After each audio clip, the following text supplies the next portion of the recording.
আসসালামু আলাইকুম। আচ্ছা, মাঝে মাঝে এমন মনে হয় না যে ফ্রিজে মাছ মাংস সবই আছে, কিন্তু মনটা পড়ে আছে সেই আলু বরবটি ভাজির উপর।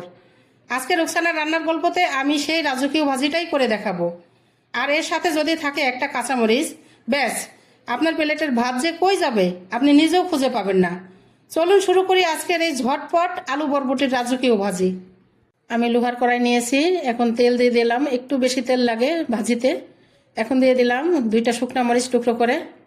শুকনা মরিচটা একটু ভেজে নিব, একটু লালচে লালচে ভাব হলে ভালো লাগে। এখন দিয়ে দিলাম পেঁয়াজ কুচি,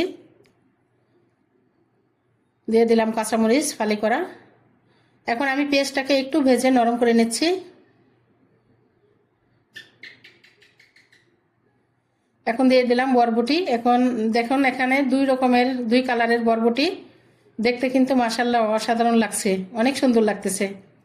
খেতে না জানি কত মজা লাগবে। আমি একটু লম্বা লম্বা করে কেটে নিয়েছি, যেহেতু আলুর সাথে ভাজি করব তাই একটু লম্বা করে কেটেছি। এখন আমি বরবটিটা একটু নেড়ে চেড়ে বরবটিটা একটু ভাজি করে নেব, যাতে 50% সিদ্ধ হয়ে যায়। ঢেকে দিয়ে আমি একটু ভাজি করে নিলাম। দেখুন অনেকটা সিদ্ধ হয়ে গেছে। এখন আমি দিয়ে দিব কেটে রাখা আলু।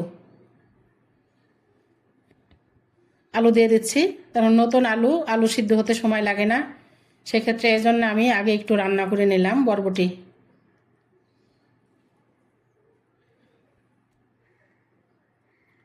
আমার আলু দেওয়া শেষ। এ পর্যায়ে আমি স্বাদ মতো লবণ দিয়ে দিচ্ছি।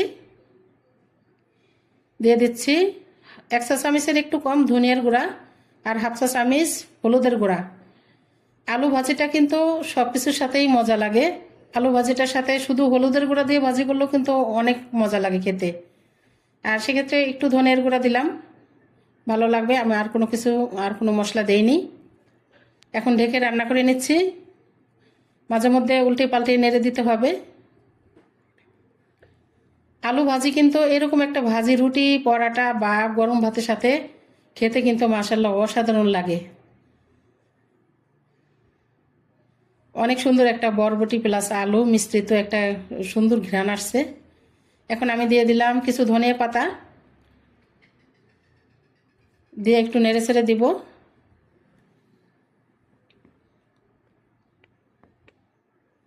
একটু নেড়ে ছেড়ে দিচ্ছি। আমার ভাজি প্রায় কমপ্লিট।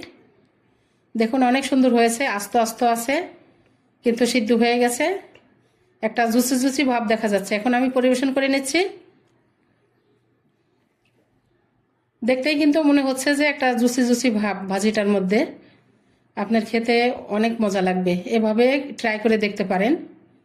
আর আমার ভিডিওটি ভালো লাগলে অবশ্যই লাইক কমেন্ট শেয়ার করবেন। ব্যাস তৈরি হয়ে গেল অসাধারণ বরবটি দিয়ে আলুর ভাজি। তা সাবস্ক্রাইব করতে ভুলবেন না বন্ধুরা। আর ভিডিওটি ভালো লাগলে অবশ্যই শেয়ার দিবেন বেশি বেশি, আমাকে সহযোগিতা করবেন এগিয়ে যেতে। আপনাদের ভালোবাসায় কিন্তু আমি একমাত্র এগিয়ে যেতে পারবো। সবাই ভালো থাকবেন। আল্লাহ হাফেজ।